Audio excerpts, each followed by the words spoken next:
Hello everyone, my name is Rene Yakhti. In today's video, we will be discussing on how to make a good security report. What is security report? What are the types of security reports? How to write a security report? And what is the importance of security reports? But before we start, please allow me to shout out some of our friends in security industry. Regard to all security guards in Superstar Security Agency, Cavaliers Security Agency. Regards also to all members of Facebook group like Philippines Security Group and Security Guard ACO Proud ACO. Allow me also to greet a good day and happy viewing to my friends, namely, Rafi Moro, Michael Bonita, Jesse Paseco, Jenny Hamco, Florenti Filero, Aris Pona, Roland Salipton, John Alquar Terrace, Joey Baccio, and Ordanisa. Now let's start. Generally speaking, a security guard can be considered a professional security as soon as he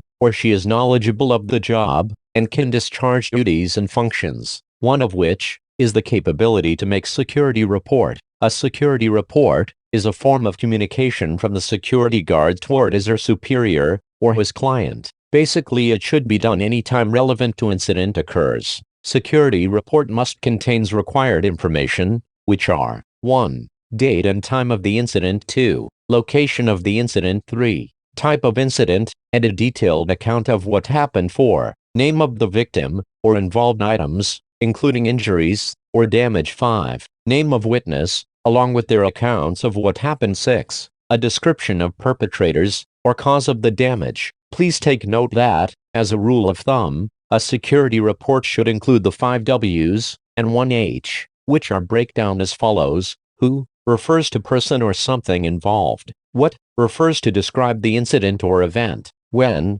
refers to time when the incident happened. Where refers to location of the incident. How refers to describe the incident, how it happened. There are 2 types of security report. It is formal and non-formal. The non-formal types of reports are reports that can be done through verbal communication, like face-to-face conversation, by a phone call or text, whereas the formal report it is done in written communication. Here are the types of formal security reports. Number 1. Observation report. It is a type of report that you are not compelled or required to do so, but necessary because this is the another way informing the superior or client about imminent danger, threats, or hazards in your area of responsibility that may result to accident if it not given immediate and rightful attention. Example, a junction box open, and the electrical wiring was exposed, which is potentially results to electrocutions. Number 2. Spot report. It is a report narrating the incident,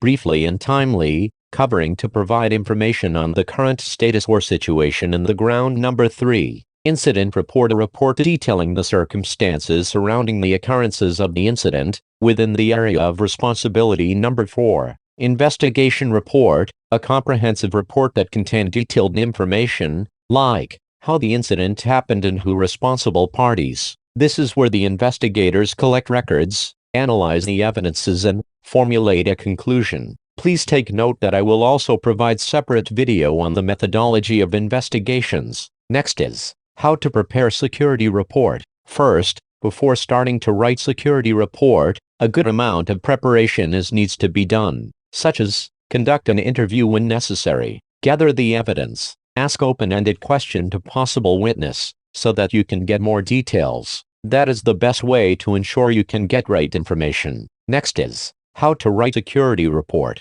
Once you have the needed information, you can begin writing your report. If you have a report template, then go ahead. If haven't, then write in a narrative form that can be read like a storybook with complete sentences and paragraphs. Of doing so, are always consider the fundamental rule of reporting, which are 1. Stick to the facts and do not insert your personal opinion. 2. Be descriptive and detailed. 3. Use quotes from witnesses or victims if necessary. 4. Write a plain language, like English or Tagalog, so that anyone reading the report can easily understand it. 5. Be concise in your writing. Do not include gossip or not relevant information. 6. Be sure to review and fix grammatical errors before submitting it. When you write a narrative report form, it can be helpful to include a timeline of event. For example, this scenario, at around 7 a.m. May 24th, 2020 Mr. Juan de la Cruz arrived in my area of responsibility with his SUV with plate number 1,